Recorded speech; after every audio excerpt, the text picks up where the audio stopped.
That's where I long to be, with my three good companions, just my rifle, pony and me. Bonjour ou bonsoir à toutes et à tous, ça dépend l'heure à laquelle vous regardez cette vidéo. Voilà, il est à côté de moi, c'est Jude Melon, vous le connaissez, j'ai pas besoin de le présenter, mais peut-être qu'il y a certains aspects de sa cinéphilie que vous ne connaissez pas, encore que ça va être compliqué parce qu'il est là depuis assez longtemps. Bonjour, bonsoir Julien, comment vas-tu? Bonjour, bonsoir Samir. Alors pour nous c'est bonjour, peut-être bonsoir aux gens qui nous écoutent. C'est ça, ce sera bonjour. Alors, je rappelle que c'est un nouvel épisode de Fait Croquer. Je rappelle un peu ce que c'est Fait Croquer. C'est juste une émission dans laquelle je vais rencontrer celles et ceux qui questionnent le cinéma sur Internet à leur manière. Donc, ça peut être une revue de cinéma, ça peut être un blog, un vlog ou une chaîne YouTube. En l'occurrence, là, c'est une chaîne YouTube qui s'appelle donc Jude Melon. Et ça m'intéressait un peu de savoir d'où il venait. Comment a commencé sa cinéphilie, pourquoi cette chaîne, comment il travaille, comment il questionne le cinéma à travers sa chaîne. Et je pense que maintenant, ça n'est plus une surprise. Tu connais la première question. Elle est importante parce que pour moi, elle arrive à plus ou moins à cerner d'où vient un peu cette cinéphilie, enfin le rapport que tu as avec les images surtout. C'est quoi ta première image marquante? Ah, c'était pas facile comme question. Bah, c'est pas facile comme question, mais franchement, je pense que je dirais les VHS chez mon père. Voilà, c'était l'époque des VHS, hein, grande nostalgie d'ailleurs. J'en ai toujours quelques-unes qui traînent, que je peux plus lire d'ailleurs. Bon, tant pis. Mais les VHS, il y avait Superman, hein, les deux premiers Superman, Pinocchio, Brisby, Le Secret de Nîmes, des films comme ça. Et en premier souvenir, il y a ce générique, enfin cette intro du film Brisby et Le Secret de Nîmes de Don Bluth, avec ce rat qui écrit des lumières dorées sur un parchemin. Je pense que c'est ça, ce grain d'image-là, ce côté à la fois sombre et féerique, comme Pinocchio d'ailleurs, hein, qui m'a donné envie voilà, de voir des films. Au début inconsciemment sûrement, parce que quand on est petit, bon, on regarde ça plus pour se divertir, même si on se questionne sans le savoir, j'imagine. Et puis Superman aussi, voilà, c'est probablement pas mal de VHS. Merlin l'Enchanteur aussi, maintenant que j'y pense. Les VHS qui étaient chez mon père, alors certaines qui étaient achetées, certaines qui étaient enregistrées, parce qu'on pouvait enregistrer directement comme ça aussi. Et je pense, voilà, alors, mes parents sont divorcés, donc une semaine sur deux ou pendant les vacances, à chaque fois que j'allais chez mon père, les après-midi, je me faisais un film, des fois même souvent le même. Hein. Donc voilà, sûrement ces images-là. Puis aussi des images de balade dans la campagne quand j'étais plus jeune, parce que c'est très cinématographique quand on se balade avec la nature, forcément. Donc le rapport à l'image, je pense que c'est vrai que la première chose que j'ai en tête, ce sont des images comme ça, soit fantastiques de films ou de nature. Voilà. Dans les films que tu as cités, entre autres certains films d'animation que tu as cités, et il y a un parallèle très fort avec ces images de campagne parce que il y a effectivement une espèce de gros focus comme ça sur la nature omniprésente dans ces films-là. Brisby, Ouais. on est dedans, quoi, c'est exactement ça. Mais à l'Enchanteur, beaucoup de choses se passent en forêt, dans cette attaque, dans ce combat, c'est incroyable entre Merlin et la sorcière, et comment il gagne le combat, je trouve ça assez fascinant. Et d'ailleurs, John Boorman reprendra plus ou moins cela dans Excalibur à sa manière aussi. Donc c'est assez fascinant. Tu me parles de VHS. Est-ce que quand tu étais chez ton papa et que tu trouvais comme ça des cassettes vidéo dont il n'y avait pas encore la jaquette, c'est pas des cassettes, Oui. Voilà. Est-ce que parfois il y avait plusieurs films dans la même cassette? C'est probable, même c'est certain.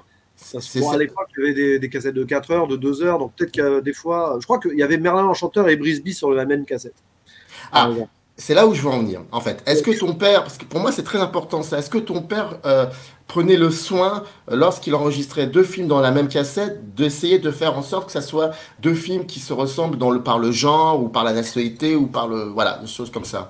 Je pense, d'ailleurs, il m'a transmis ça parce que quand j'avais après mon propre magnétoscope et tout, quand j'avais la place de mettre deux films sur une cassette, ce qui n'était pas tout le temps le cas, mais voilà, bah, je faisais attention de ne pas mettre n'importe quoi dans le film d'après, comme film d'après. Donc oui, probablement. Après, je ne suis plus sûr de ça exactement, mais j'imagine que oui. Je pense qu'il y avait une certaine cohérence. Bon, par exemple, les Superman, ça devait être sur des cassettes à... Non, je crois que c'était même des cassettes achetées, Superman. C'était des vrais VHS. Mais la plupart, oui, je pense, parce que ça a été ma logique après. Je ne l'ai peut-être pas eu par hasard, je pense. Enfin, des fois, on ne se pose pas la question comme ça, mais je pense que oui. En tout cas, Merlin l'Enchanteur et Brisby, il me semble que c'était sur la même cassette. Pinocchio, c'était une cassette à part, je crois. Mais voilà. Il faudrait que quand j'y retournerai en vacances, il les a toujours. Je sais pas s'il les a toujours. Il les a peut-être gardés en grenier. Pourquoi pas. Et est-ce qu'il t'est arrivé parfois de tomber sur des VHS où il n'y avait pas de titre, où c'était juste mystérieux et là tu te lançais comme ça dans quelque chose? Ça a dû arriver. C'est sûrement comme ça que j'ai dû voir Superman la première fois. Mhm. Je suis pas sûr parce que bon, elles étaient assez hautes, enfin elles étaient dans les étagères et quand j'étais petit, je n'avais pas à escalader tout ça. Et plus tard, probablement, oui, j'ai dû tomber sur des films par hasard, mais comme ça m'est arrivé à la télé, hein, bêtement à la télé un après-midi, hop, des fois il y avait des films et on tombe dessus. Parfois c'est des films qui sont, oh, tu te dis, oh, pourtant, enfin tu te dis pas ça, mais avec le recul tu te dis, ah ouais, je les ai vus jeunes quand même. Pinocchio quand on y pense. Bon, c'était Disney pour enfants, mais pas que. C'est assez violent pour un enfant, Pinocchio, quand même. Avec l'histoire des ânes, hein, des enfants qui se transforment en ânes sur l'île et tout. Donc, après, est-ce que je suis tombé par hasard? Avec les VHS, je ne suis pas certain. À la télé, sûrement, oui. À la télé, j'ai découvert des films comme ça que je suis content d'avoir découvert par hasard, parce que je ne serais jamais venu dessus voilà, par instinct, quoi. Tu es ce qu'on appelle ta cinéphilie, tu es un enfant de la télé. Tu es plus un enfant de la télévision qu'un enfant des salles de cinéma. Alors, il y avait aussi le côté, alors, beaucoup plus télé, parce que finalement, à l'époque, je me souviens que j'allais au cinéma, surtout avec ma mère, pour le coup. Mhm. Par exemple, Les Aventures de Bernard et Bianca, Winnie l'ourson, probablement, qui a été mon premier film. Donc, ça marque aussi. Et donc, j'en ai vu des films au cinéma aussi plus jeunes, mais les premiers gros souvenirs petits, c'est plus sur les VHS. Parce que je suis tombé sur des films. J'ai dû faire des. Je me souviens, je m'amusais à faire des pauses, des ralentis sur certains trucs. Enfin, c'est comme ça que j'ai découvert. Ouais, les Astérix aussi. Je n'ai pas parlé, les Astérix animation aussi, forcément. Donc, je me souviens que je faisais des arrêts sur image des fois parce que je voyais un détail. Et c'est marrant de voir ça d'ailleurs en animation surtout. Et puis au cinéma, c'était. Après, ma première claque au cinéma, c'est un peu plus tard, je devais avoir à peine 12 ans, c'est Jurassic Park. Voilà, ça, je me souviens que ma première grosse claque au cinéma, c'était Jurassic Park, qui est toujours le film que je préfère aujourd'hui d'ailleurs. Je pense que c'est souvent c'est marqué dans le subconscient, ça, quand tu découvres un film comme ça au cinéma, quand tu adores et tout, après, subjectivement parlant, ça reste ton préféré. C'est marrant ça parce que parmi les nombreuses personnes que j'ai interviewées dans Fait Croquer, beaucoup parlent de Walt Disney comme étant le ou les films qui les ont regardés, qui ont regardé leur enfance. Et puis Jurassic Park, je ne sais pas pour quelle raison Jurassic Park. Non pas que je critique pas le film, hein. Non, c'est vraiment plus sociologique, on va dire. Ce film, que ça soit le 1 ou le 3 ou le 2, ça a beaucoup marqué certains des invités que j'ai eu chez Fait Croquet. T'as eu Loïc et Mediavore quand c'était. Alors là, oui, Loïc, ça par contre, oui, ça par contre, et je crois aussi, si je me trompe pas, Valou, mais oui, surtout, ah oui, ça d'ailleurs, il a même fait une vidéo assez incroyable sur ça. Oui, donc il y a quelque chose d'assez fascinant. Si j'ai bien compris, tes premiers véritables passeurs, c'est le papa et la maman. Le papa pour les VHS et la maman pour le cinéma. Ouais, grosso modo, c'est un peu ça. Et puis la télé. Et puis la télé.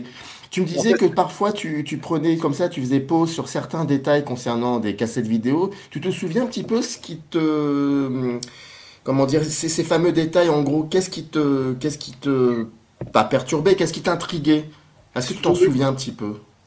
De mémoire, c'était les scènes rapides, je me souviens, enfin, plus rapides et tout. Voir comment des fois, surtout l'animation, quand c'était très rapide, j'avais plus jeune, je me demandais toujours comment ils arrivaient à faire ça. Parce que c'est un peu de la magie, l'animation, quand on est petit, on connaît les dessins et tout, puis d'un seul coup, ça se transforme comme ça, on te dit que c'est des gens qui dessinent et hop, c'est des images par seconde, etc. Et des fois, je m'amusais à essayer de voir les détails. Alors des fois, c'est marrant, on voyait des tout petits faux raccords. C'est ça qui est amusant, qu'on ne voit pas à l'œil nu. C'est ça. Et puis après, plus tard, sur les films plus live action et tout, c'était les effets spéciaux. Je me souviens de The Mask, par exemple. J'ai dû user la VHS pour voir comment... il transformait, par exemple, quand Jim Carrey, enfin de Mask, est donc dans le club, là, le Coco Bongo et tout, quand il se transforme en loup Tex Avery, là, comment il se remettait en visage et tout, et c'était super bien fait, parce que même au ralenti, avec des détails comme ça, on voyait que c'était super bien raccord, etc. Donc c'est vrai que j'étais curieux de voir comment les choses se faisaient, d'être à l'époque. À partir de quand et avec quel film à peu près, si tu t'en souviens, tu as commencé à te dire que le cinéma, ça pouvait aussi être autre chose qu'un simple divertissement? Ah bah, déjà Jurassic Park, parce qu'au-delà du grandiose des dinosaures, j'avais compris il y avait quelque chose. Spielberg, j'ai déjà dû. Alors, il y a dû avoir E.T. que j'ai découvert à la télé avant, qui m'avait bien choqué, la scène de l'apparition de E.T. dans le champ de maïs, là, c'est du film d'horreur. Hein. Et voir ce film-là, Jurassic Park, qui a quand même des éléments d'horreur aussi bien violents. Je me rappellerai toujours de l'image du bras de Samuel L. Jackson, là, du personnage de Samuel L. Jackson. Et avec Spielberg, je pense que c'est Spielberg qui m'a fait découvrir. Dans Jurassic Park, Samuel L. Jackson. Oui, celui qui est l'informaticien, fait un troisième rôle. Je me souvenais plus qu'il avait joué dans ce film. Ouais, c'est l'un des informaticiens qui est avec John Hammond à un moment quand l'autre se barre avec les dinos, là, enfin avec les gènes de dinos. Et c'est lui qui va voir les raptors et qui va remettre le courant. Et en fait, il va pas survivre. Quoi. Oui, alors, par contre, je l'ai su bien après que c'était Samuel Jackson. J'ai vu des films comme Pulp Fiction entre-temps, j'avais jamais fait. Oui. C'est ça qui est drôle. Et c'est vrai que je pense que Spielberg m'a fait découvrir. Alors c'est marrant parce que c'est à la fois on voit le cinéma autrement, mais c'est quand même du divertissement. C'est le lien en fait. Et Spielberg, c'est le lien entre le cinéma d'enfance et d'adolescence et même d'adulte. Parce qu'on regarde des Spielberg aujourd'hui avec l'œil adulte, il y a cette part de fascination nostalgique, mais il y a aussi quelque chose. Tu te rends compte de la grandeur de la mise en scène, de certains détails. Et puis des thématiques graves comme les parents divorcés, l'absence du père. Enfin, il y a des choses qu'on ne voit pas plus jeunes. Hein. Et c'est vrai qu'il y avait beaucoup de parents divorcés dans les films de Spielberg ou séparés. Et je pense que ça m'a marqué aussi inconsciemment pour ça. Bah, j'imagine que oui, effectivement, tu as dû faire le lien comme ça avec ton propre quotidien. Bah, on sait maintenant qu'effectivement, le cinéma de Spielberg est traversé par une grosse thématique autour de l'affiliation, surtout avec le père, et ça c'est quelque chose qu'on voit dans La Guerre des Mondes, par exemple, c'est juste ça, quoi. Mais il y a eu un moment peut-être dans cette... parce que là j'essaie de comprendre ce qui fait qu'à un moment ou un autre, tu t'es dit pourquoi pas cette chaîne. J'ai cru comprendre que le cinéma n'est pas que tu ne privilégies pas que le cinéma dans ta vie, il y a d'autres figures artistiques aussi qui te plaisent. Oui, la musique notamment, mais il y a quelques années, j'étais plus à fond, entre guillemets, dans la musique que le cinéma, même si le cinéma a toujours été là. Hein. J'avais un groupe de musique, je travaillais sur une web radio, un webzine rock metal, qui continue d'ailleurs son chemin. On a fait plein de Hellfest et tout ensemble. Donc la musique et cinéma, c'est mes deux grandes passions, je pense, qui seront là jusqu'au bout, hein, de toute façon. Et il y a une époque où, voilà, quand j'étais plus jeune, c'était plus les images cinéma, puis la musique, à force d'écouter beaucoup de variétés à la radio et tout, chanter un peu en cachette. Longtemps, j'ai chanté en cachette. Puis après, j'ai découvert le rock, le métal à la fac. Enfin, voilà. Internet aussi, voilà. Internet, c'était au début d'Internet, c'était en 2000 que j'ai eu Internet. Bizarrement, comme la connexion était plus lente, on s'intéressait plus à essayer de récupérer de la musique. C'est ça qui est marrant. Mais oui, la musique fait partie de ma vie aussi. La musique et le cinéma. Donc, Mais qu'est-ce qui a fait qu'à un moment le cinéma était un petit peu plus en bas que la musique C'est une bonne question. Pourtant, le cinéma a toujours été là, mais je ne sais pas, parce que j'ai eu beaucoup de plaisir à chanter des trucs. Voilà, j'ai beaucoup fait de chant autour de la fac. Je commençais à vraiment chanter tout seul, donc en prenant du temps à le faire, etc. Et du coup, je regardais moins de films, sûrement, même si je regardais toujours les vieilles VHS sur Canal+, ou sur Arte, je regardais des films dès qu'il y en a qui passaient. J'allais au cinéma de temps en temps aussi. Hein. Mais je sais pas, il y a des moments où ça se calcule pas comme ça.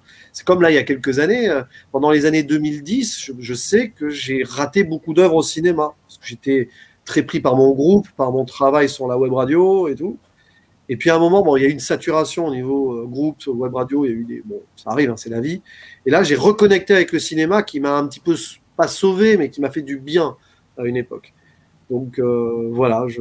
Et c'est vrai que pourquoi la musique est repassée devant, c'est peut-être parce que j'ai agi avec la musique, c'est-à-dire chanteur, donc amateur hein, toujours, mais alors que cinéma, j'étais pas cinéaste, quoi. Donc peut-être que j'ai eu envie d'être plus actif dans l'art à un moment. Même si on n'est pas vraiment passif en regardant du cinéma d'ailleurs. C'est peut-être pour ça que j'ai compris avec le temps et que j'ai envie d'en parler aujourd'hui aussi, du cinéma. Avec la musique, tu étais aussi dans un groupe, que ce soit dans une radio ou Voilà. ou dans un groupe de musique. Alors que le cinéma, est-ce que ça t'est arrivé à travers le cinéma d'avoir des expériences collectives, mais de la même manière que tu en as eu quand tu faisais de la musique, hein? Alors, c'est un petit peu mon regret, pas vraiment. J'aurais aimé faire, je sais pas, des pièces. Enfin, le seul truc théâtral que j'ai fait dans ma vie, c'est pas vrai, c'est lié à la musique. C'est chanter une chanson des Inconnus sur scène quand j'étais petit. Mais bon, voilà, donc c'est un petit peu le regret que j'ai eu. J'aurais aimé faire plus de courts-métrages, des pièces de théâtre plus jeunes. J'en ai fait vite fait en français hein, au lycée, et jamais vraiment. Je me souviens dans mon lycée, il n'y avait pas de troupe, il n'y avait pas de classe de théâtre, par exemple. Mhm. Peut-être que j'aurais aimé. Mais c'est vrai que j'ai jamais eu, du coup, j'ai jamais participé à une création cinématographique en tant que telle. Et c'est vrai que c'est quelque chose un jour j'aimerais peut-être faire, hein, je ne sais pas. Mais c'est vrai que c'est quelque chose que je n'ai pas vraiment fait jusque-là. Pourquoi tu as créé une chaîne YouTube? Enfin, non. Pourquoi dans ta chaîne YouTube, à un moment, tu décides de parler de cinéma? Parce que Oui, parce que voilà, je te laisse présenter ça parce qu'il n'y a pas que le c'est cinéma. c'est ça qui est drôle, c'est que quand j'ai lancé, enfin, j'ai jamais vraiment lancé ma chaîne YouTube. C'est marrant à dire parce que j'avais un compte YouTube et je faisais des reprises de chant au début. Alors c'était vraiment, c'est quoi, de 2015 à, bah, après ça a plus ou moins continué, mais pendant 3 4 ans, il n'y a eu que ça. Enfin, pendant 3 ans, il n'y a eu que ça. Et je me souviens, c'était que avec des potes. Je partageais ça avec des potes. Je vais avoir quoi, 50 abonnés et c'était juste des potes, quoi. Et je m'en fichais, c'était juste pour mettre ça quelque part, en fait. Et d'ailleurs, aujourd'hui, je m'en fiche toujours, mais je vois que j'ai eu plus d'abonnés d'un seul coup au fil du temps. Bon, après, c'est des choses qui arrivent et c'est cool parce qu'on rencontre plein de gens comme ça. Et après, un jour, ben, j'ai regardé beaucoup de films à partir de 2017. J'ai eu une période où je regardais bien deux, trois films par jour quand je travaillais pas. Et à force, un jour, je me suis dit, je sais pas, j'ai envie de parler de cinéma. J'étais inspiré hein, probablement par des vidéastes comme Durandal, le gardien du cinéma aussi, Sylvain. Maintenant, ils sont devenus les gardiens du cinéma. Zoltan, Film Talker. Alors, Valentin. je peux te couper la parole. Je Ouais. suis désolé. Est-ce qu'il y a eu, on peut le dire, hein, c'est pas grave, hein, c'est même très fort. Moi, je pense que c'est important. Tu t'es pas dit à un moment, allez, s'ils le font eux, moi, je peux le faire aussi. Je pense qu'inconsciemment, oui, forcément. Si je me suis dit, tiens, je vais parler de cinéma comme ça en facecam, c'est que j'ai été inspiré Hmm. par cela. Je me suis lancé en mode, je vais voir ce que ça donne en fait. Et j'avais envie. Je me suis dit, tiens, un jour je prends ma caméra. Je me souviens, j'ai vu Gladiator de Ridley Scott, qui est pour moi l'un des meilleurs films de l'histoire, hein. Un des chefs-d'œuvre, enfin le chef-d'œuvre pour moi absolu de Ridley Scott, même s'il a fait d'autres bons films, hein.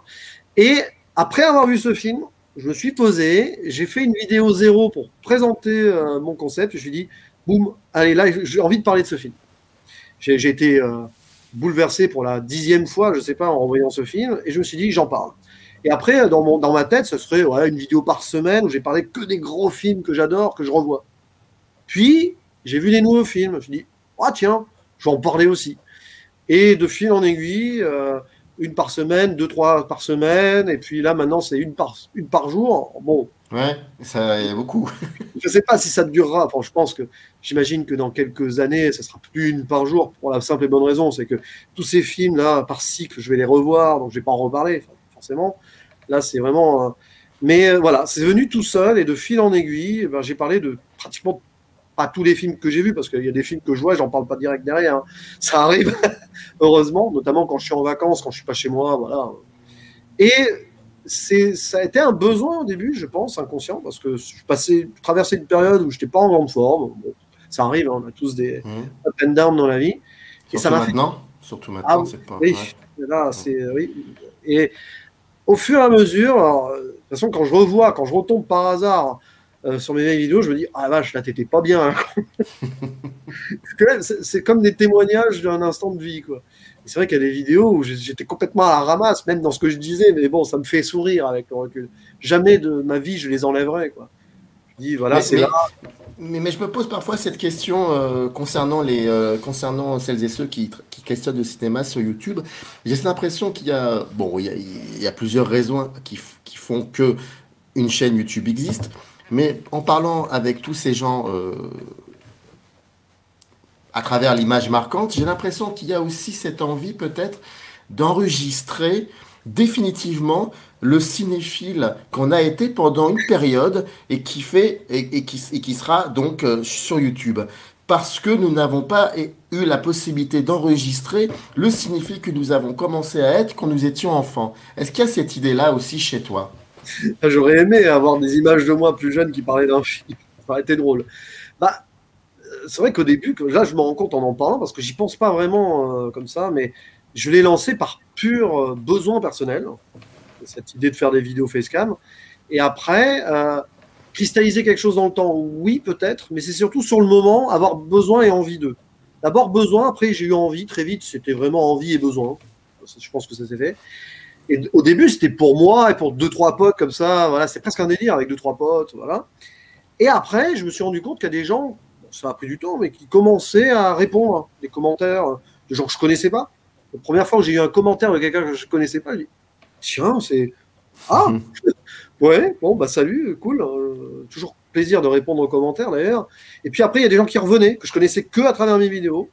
Puis après, j'ai eu envie d'échanger avec eux. Et au fur et à mesure, sans vraiment m'en rendre compte, je commençais à faire des analyses. Même si c'est toujours à chaud. Hein. La plupart du temps, à chaud. Après, moins à chaud sur les films que je revois. Voilà. Et d'ailleurs, je prétends pas être un critique cinéma. Mon nom de concept, d'ailleurs, avec le recul, j'aurais pris autre chose. Mais c'est pas grave, ça reste comme ça. Moi, je suis quelqu'un, c'est comme ça reste comme ça. C'est marrant, mais bon. Et après, je me suis pris au jeu. C'est-à-dire que je commençais à me dire, oh là, ouais, là, il y a quelque chose. Et il y a ces thématiques-là, parce que moi, je raisonne beaucoup en thématiques. Hein. C'est-à-dire que je n'ai pas sacrifié un film, même s'il y a un film qui va, bon, c'est pas terrible, mais il y a toujours quelque chose à récupérer derrière, moi, je trouve. Comme dans la pire immonde des Daubas, encore, c'est subjectif, hein. Il y a toujours quelque chose, même quand c'est mal fait, il y a quelque chose, quoi, voilà. Et après, j'ai pris plaisir à parler de ça, et quand on parle de cinéma, on parle de la vie, hein. On parle des émotions, on parle du ressenti, on discute avec les gens. Donc, ça a été une belle thérapie, maintenant, c'est juste un super plaisir, en fait. Voilà, c'est un plaisir.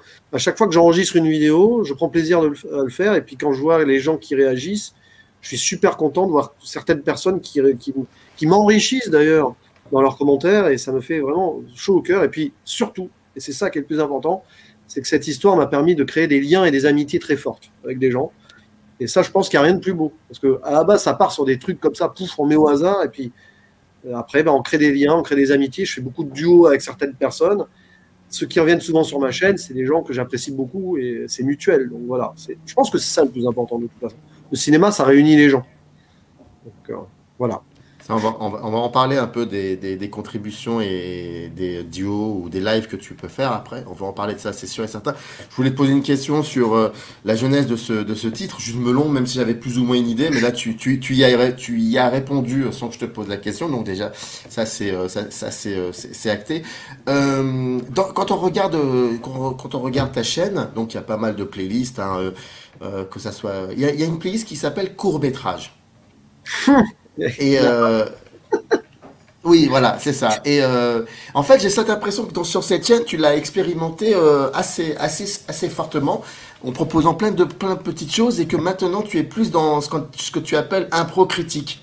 D'ailleurs, voilà, c'est pas critique à chaud, c'est impro critique. Donc, on sent que comment ça se passe ces moments-là? C'est-à-dire que tu as vu le film.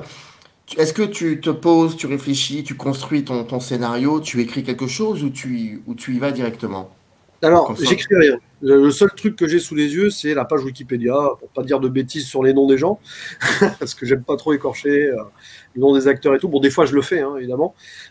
Mais en fait, souvent, ça dépend. Quelques minutes après avoir vu le film, je me pose devant la caméra, je la balance. Il y a beaucoup de fails d'intro.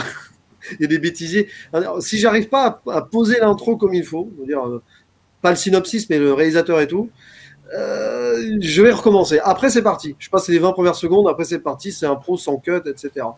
Je ne sais pas, enfin, j'ai des idées de plus en plus, de toute façon, avec le temps maintenant, quand je lance la vidéo, je sais de quoi je vais parler. C'est-à-dire que le concept d'impro, il est là, mais avec l'expérience des vidéos, tu sais à peu près puis comment ça fonctionne. Mais il n'y a pas un moment dans une vidéo où déjà je ne vais pas oublier un truc Je pensais avant, faut pas que j'oublie. Tiens, il y a ça qui m'a marqué, il faut pas que j'oublie, mais je l'oublie. Et il n'y a pas un truc auquel je n'avais pas pensé qui va finir dans la vidéo. Alors. Et c'est ça qui est cool d'ailleurs. C'est que de toute façon, dans mon concept, je suis très honnête avec ça. Je sais très bien que niveau analyse, ça va être très succinct et que je vais forcément bazarder des trucs, oublier des trucs. J'ai juste mon point de vue du moment, soit sur la découverte du film, soit sur un film que je connais très bien, et je balance. Voilà. Je ne sais pas de l'analyse, hein, c'est même le côté critique. Bon, c'est vrai que quand j'ai lancé Impro Ciné Critique, le nom il est sorti tout seul. Ça sonnait bien. Et c'est pas vraiment des critiques que je fais, c'est plutôt des retours impro en fait. Et puis les vidéos sont pratiquement courtes dans l'ensemble. Oui. Je crois que entre 5 et 8 minutes. Donc, je crois que c'est un format qui était. Enfin, c'est délibéré d'adopter ce format-là avec cette durée. Bonne question, parce qu'au début, je faisais très très court. Parce que voilà, je vivotais un peu, je savais pas trop comment gérer le truc. Puis il y a une période où je faisais trop long. J'arrivais à faire des trucs de 15-20 minutes. Et bon, quand je les ai réécoutés après, j'ai dit oulala. Et maintenant, j'arrive autour des 10 minutes, 7-10 minutes, ça dépend. Peut-être plus longtemps sur un nouveau film. Un film, par exemple, quand je sortais du cinéma, bon, ça commence à dater. Il y a plus de 100 jours, quand je faisais une vidéo à sortie de cinéma, parfois direct dans la voiture, d'ailleurs, le concept jusqu'au bout. Oui, j'ai vu ça. Oui, alors, des fois, ça partait sur 12-15 minutes, parce qu'il y avait des choses à dire. Ça dépend si je fais une partie spoiler ou pas, c'est un peu plus long. Je fais pratiquement plus en solo, je fais pratiquement plus de zone spoiler maintenant, parce que voilà, sauf sur les films à twist pur, il y a un petit truc que je veux dire. Mais c'est marrant parce que la durée des vidéos a beaucoup fluctué. Au début, c'était vraiment court. Après, il y a eu une période où j'étais très bavard. Après, ça redescendait. À un moment, j'ai réussi même autour de 6-7 minutes. Là, ces derniers temps, ça remonte à 8, 9, 10 minutes. Peut-être que dans 6 mois, ça sera 12 minutes ou 7 minutes. Peu importe, de toute façon. Et dans l'ensemble de tes... Enfin, j'ai pas tout vu, parce que je crois qu'il doit y avoir à peu près plus de milliers de vidéos, quelque chose comme ça. La millième arrive dans 2 semaines. Voilà, donc je ne te cache pas que je n'ai pas pu tout voir. Hein. Personne n'a tout vu. Donc j'en ai pas vu centaines, mais j'en ai vu quelques-unes, dont surtout les plus récentes. Les premières et les plus récentes. Et j'ai cette impression que tu questionnes beaucoup, surtout un cinéma, ce qu'on appelle un cinéma mainstream. Et de genre aussi. Alors au début, oui. Au début, j'étais quand même dans les films déjà que je revoyais pas mal. Et puis, ou les nouveautés. C'était ça, vraiment au début, c'était les films que je connaissais bien, les nouveautés. Puis il y a des moments où j'allais faire bifurquer sur un film totalement pas connu, tiens, qu'on m'avait recommandé, forcément. Je commençais à avoir des recos et tout. Et maintenant, en fait, je me mets aucune limite. C'est-à-dire que je vais parler d'un vieux film, d'un film récent, mainstream, totalement inconnu, ou pas très connu plutôt, et de toute époque, de tout genre. Justement, j'aime bien varier les genres. Je ne suis pas du genre, par exemple, tiens, je vais me faire 4 films de science-fiction d'affilée, par exemple. J'aime bien varier, sauf quand je fais des rétros de saga ou que je suis à fond dans un truc, tiens, je vais voir la suite, etc. Mais maintenant, j'ai envie en fait de naviguer dans l'histoire du cinéma. Et ce qui est magnifique, c'est que on n'aurait pas assez de 100 vies pour voir tous les films de l'histoire du cinéma. Donc, c'est une aventure quotidienne et sans fin. C'est ce que disait, je crois, Godard. Godard, quand il a commencé à voir des films, donc c'est dans les années 40, et il disait, nous avons beaucoup de chance parce que on a pris le train dans les années 40, et bon, ça faisait plus de 40 ans que le cinéma existait, donc ça va. Mais par contre, celles et ceux qui vont arriver dans 30-40 ans, eux, ça va être très compliqué. Donc, je confirme, c'est très compliqué. Oui, c'est très compliqué. Il faut accepter l'idée qu'on ne verra pas tout. Et même certains chefs-d'œuvre cultes qu'on ne verra pas, parce qu'il y a un moment, voilà. D'ailleurs, je ne cherche pas à faire de la compilation, genre, tiens, il faut à tout prix que j'ai vu ce film culte et tout. Il y a des films cultes que je n'ai pas vus, et je sais que j'attendrai le moment propice pour les voir. Il y a certains films, il faut que je sois dans des conditions pour les voir. Quand je lance un film, je vais dire, oh, allez, hop, qu'est-ce que je vais me mettre là? Le Parrain ou Les Tuches 2? Non, je ne suis pas comme ça. J'essaye, je vois dans quelle ambiance à peu près je peux être. Par exemple, Il était une fois en Amérique, c'est quand même un immense chef-d'œuvre, hein, de ce que tout le monde dit. Je ne l'ai jamais vu et j'attends le bon moment pour le voir. C'est un film, je ne veux pas le voir en mode comme ça, tiens, à côté, on va me déranger. Non, il faudra que je sois à fond dedans, par exemple. Mais en tout cas, c'est toujours très bizarre d'associer dans la même phrase Le Parrain et Les Tuches 2. Je t'avouerai que ça m'a un petit peu fait quelque chose quand même. Bon. Je, je ne veux pas être élitiste, hein, mais ça fait quand même quelque chose. Voilà, voilà, je referme la parenthèse. Hein. J'ai même pas vu les Tuches 2, donc je ne peux pas en parler, je ne sais rien. Mais ça fait quand même quelque chose. Voilà. Non, parlons des lives et parlons de tout ce qui est contribution. Je crois savoir que, même si à un moment j'avais lu quelque part que c'était plus ou moins une plaisanterie, mais tu fais quand même partie d'un groupe de youtubeurs. Oui, oui, oui. Alors Eh oui, ça j'aimerais bien que tu nous en parles, ça. C'est pas une plaisanterie en soi, c'est juste un groupe de potes on parle en privé, on a une conversation privée sur Twitter et on parle de tout et de rien.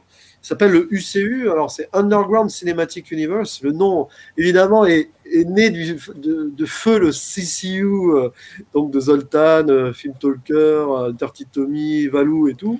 Ah ouais. Et bon, on s'était fait délire, on dit allez, on va faire notre underground cinématique entre nous, avec des gens avec qui on parlait sur les réseaux. Et on n'a jamais vraiment fait de projet pur tous ensemble. C'est ça qui est drôle. Bah oui. C'est ça qui est drôle. Ouais, c'est ça qui est drôle. Et c'est juste qu'ensemble, voilà, et puis en privé, des fois, c'est là où on se dit tiens, on pourrait parler d'un tel film ensemble un jour, etc. Et c'est un groupe de potes à la base. Au début, on s'amusait à recruter des gens. Maintenant, c'est même fiche de recruter des gens. Puis maintenant, j'ai des amis aussi qui sont pas dans le groupe, qui sont à côté, mais on est tous plus ou moins, on s'entend tous plus ou moins bien entre nous. Voilà, c'est un groupe de gens qui ont moins de 1000 abonnés ou autour de 1000 abonnés. Parce qu'à la base, on se disait, de toute façon, on n'aura jamais beaucoup d'abonnés. Ce qui n'est pas faux pour l'instant, d'ailleurs. Il n'y en a pas un d'entre nous qui a vraiment percé. Moi, j'espère qu'il y en a un qui percera. Hein. S'il y en a un, c'est l'ami Zarkan, qui a quand même plus de 3000 abonnés maintenant, je crois. Donc voilà. À son niveau, c'est pas mal quand même. Et voilà, c'est juste un groupe de potes où on parle ensemble, on délire ensemble, on se partage des petits trucs en avant-première aussi. Mais après, au-delà du UCU, c'est les gens, voilà, des gens avec qui j'ai grand plaisir de participer, soit sur leur chaîne, soit sur la mienne, sur des duos. Et là-dessus, le confinement, on sait ce que ça nous a coûté.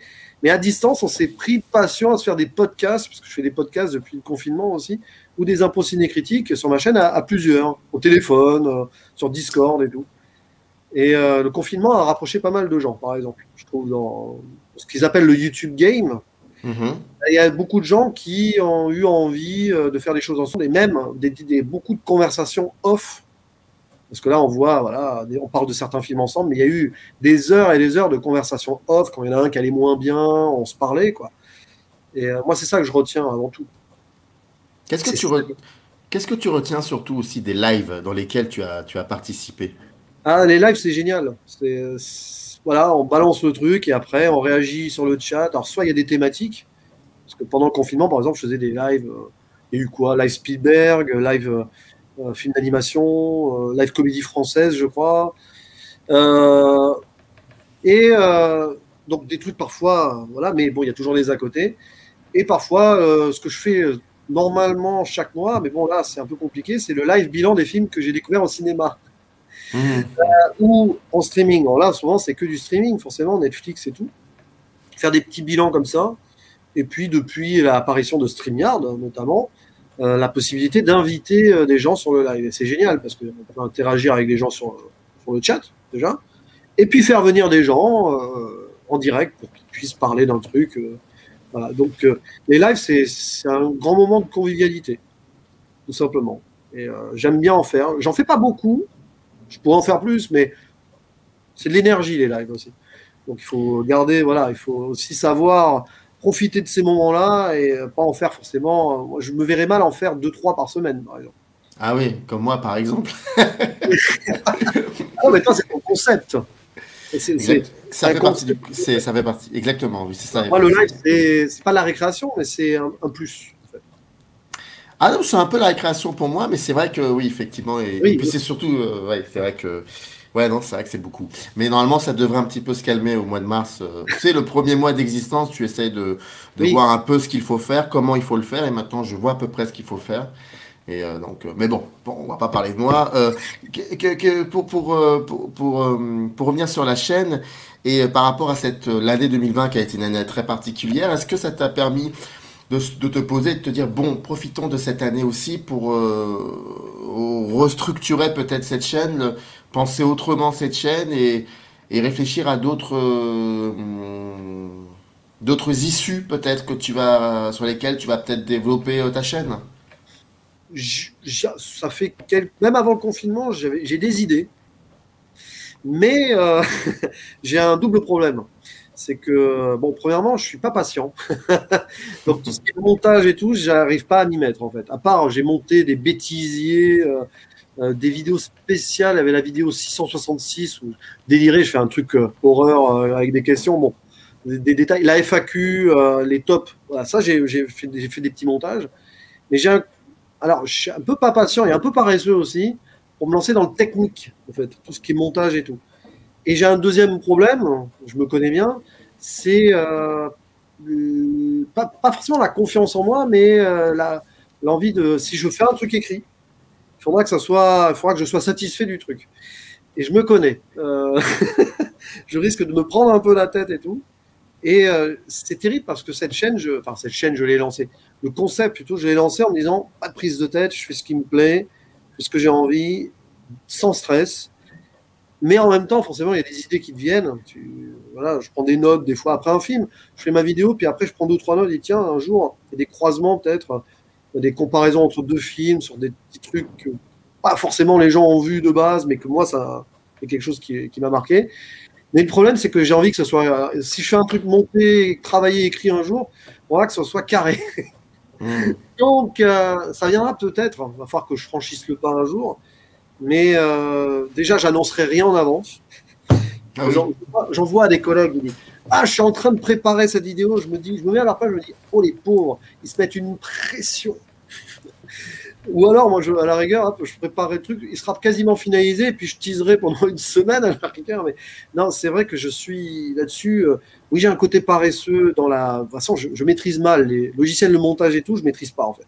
Donc déjà, il faudrait que je tente des trucs. Et après, sur l'écriture, je vais être. Je sais que je serai très exigeant avec moi-même. Donc, il va falloir que je franchisse le pas un jour sur un petit truc, peut-être pour commencer. Pas forcément une vidéo de 30 minutes mais j'y pense. J'ai un dossier sur mon ordinateur où j'ai déjà des idées. Mais c'est des idées, pour l'instant, ce ne sont que des idées. Même s'il y a déjà des prises de notes sur certains trucs. Mais il faut que je me lance. Je pense qu'il me faudra du courage pour ça, en fait. Est-ce qu'il y a un cinéaste sur lequel tu aimerais bien travailler, tu aimerais bien faire une vidéo? J'aurais bien dit Spielberg, mais c'est trop ambitieux. C'est très ambitieux, et puis tout le monde en a parlé, reparlé. Si j'essayais. Est-ce que tu penses que tout le monde en a parlé vraiment? Non, mais beaucoup. Beaucoup de gens, Spielberg, si on tape des trucs analyse Spielberg sur YouTube et sur des sites écrits et tout, ça va être. Je pense que c'est pas que tout a été dit, parce que tout n'est jamais vraiment tout dit, puis ça dépend de la perspective de la personne derrière. Mais voilà, peut-être qu'un jour, je ferai un concept Spielberg, mon ressenti personnel sur Spielberg. Et sur des réalisateurs plus petits, il y en a qui me fascinent, comme Quentin Dupieux, par exemple. Il y a moins de films, pas forcément beaucoup de gens en ont parlé, ça pourrait être, par exemple, une idée. Quentin Dupieux, il a quoi, 8-9 films, je crois, même s'il en fait beaucoup, parce qu'il en fait un peu. Il en fait maintenant beaucoup, ouais. Et voilà, ça, c'est des exemples. C'est vrai que sur des plus petits réalisateurs, peut-être, ouais, Quentin Dupieux, là, j'y pense naturellement, parce que c'est quelqu'un qui vraiment est fascinant, je trouve, dans sa perception de la réalité ou de la non-réalité. Sa perception personnelle, tant il met beaucoup de lui dans ses films. Parce qu'on parle du film réalité, c'est à la fois, le personnage principal, c'est à la fois lui, le monteur, le producteur, qui ne l'est pas, mais qui aimerait peut-être être, le réalisateur et tout. Et puis là, en ce moment, je suis en train de. J'ai fini la courte carrière, malheureusement, de Satoshi Kon, un réalisateur japonais d'animation. J'ai vu sa série, là, qui est assez intense.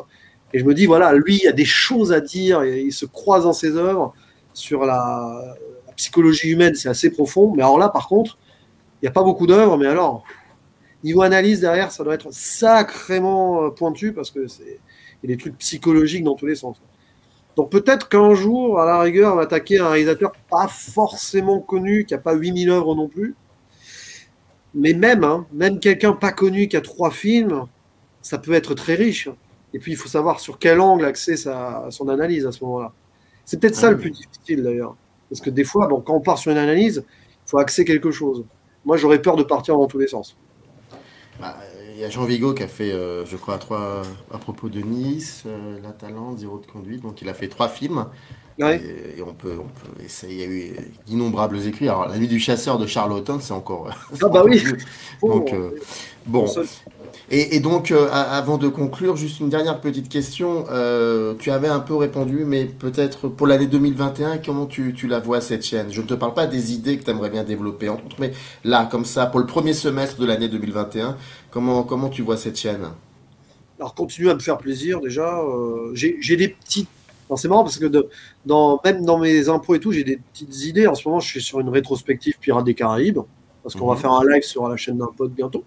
Donc, c'est toujours un plaisir, ou pas, ça dépend des films, de revoir et d'en parler. Bon, là, ça va, quoi. Pirates des Caraïbes, ça passe.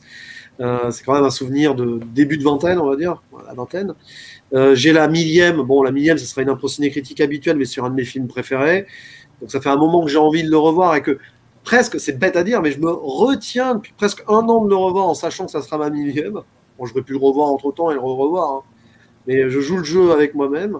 Et puis continuer à faire des belles collaborations, parce que en fait, je me rends compte, bon, pour ciné-critique, ça se suit naturellement au gré des films. Comme on l'a dit, il y a des films, il y en a des centaines de milliers, voilà. Et continuer des belles collaborations avec les gens habituels, d'autres personnes aussi. Là, je viens de faire une collaboration avec un pote qui n'est pas du tout dans le YouTube Cinéma, hein, sur la vidéo de dimanche. Ça m'a fait super plaisir, parce que ça sort un peu, justement, du cercle, etc. Là, normalement, si tout va bien, je vais faire aussi une collaboration avec un YouTuber avec qui je n'avais jamais fait de duo jusque-là. Donc, c'est des exemples. Continuer à découvrir des personnes et à découvrir des films. Et à se découvrir soi-même aussi à travers les films. Des fois, il y a un film, on ne s'imagine pas que ça va nous toucher, ça marque et c'est ça qui va te faire grandir en tant que personne. Et après, la chaîne, elle continue son petit bonhomme de chemin. Moi, je suis content de la faire évoluer sans la faire évoluer, façon de parler. Parce que bon, c'est vrai que le concept est redondant. Dans un sens, c'est vrai, hein, mais chaque film est différent. Donc, chaque film vu est une aventure, donc à chaque fois que je parle d'un film, ça va être différent et tout. Donc j'ai envie de dire, au-delà de ma chaîne, continuer à découvrir des beaux films, ou avoir des déceptions, des coups de cœur, etc. Et surtout, espérer pouvoir refaire des films à la sortie de séance le plus tôt possible, parce que ça manque quand même. Le cinéma, pas la vidéo sortie de séance, surtout le cinéma qui manque. Là, ça fait plus de 100 jours, mais c'est ça qui manque un peu aussi. Les nouveautés, partager nos avis sur les nouveaux films qui sortent, même s'il y a des bons films aussi qui sortent sur Netflix, Amazon, Disney+. Bon, voilà, c'est vrai qu'ils ont moins de films. Il y a eu Soul récemment, mais voilà. Donc continuer à découvrir les nouvelles et les anciennes œuvres, et sans limite. Voilà. Je pense que c'est ça le plus important, ne pas se cantonner non plus dans notre zone de confort. Parce on a tous notre zone de confort dans le cinéma à un moment, mais donner sa chance aussi à des films sur lesquels on ne serait pas forcément allé d'instinct, et écouter les recommandations des amis aussi. Qui peuvent surprendre au final. Merci beaucoup en tout cas, Julien. Alors bien évidemment, le lien vers ta chaîne pour celles et ceux qui viennent de te découvrir là sur cette émission Fait Croquer, bien évidemment, elle sera sur la page dédiée à cet épisode. En tout cas, merci beaucoup Julien d'avoir accepté cette invitation et de t'être plus ou moins livré comme ça nous a fait plaisir. Et puis on se retrouve peut-être au cours d'un live un jour, que ce soit chez moi ou chez toi ou chez quelqu'un d'autre, et voilà, et pourquoi pas, tiens, ce serait peut-être une bonne idée ça. Ce sera avec grand plaisir. Merci beaucoup Julien, à très vite. C'est bien.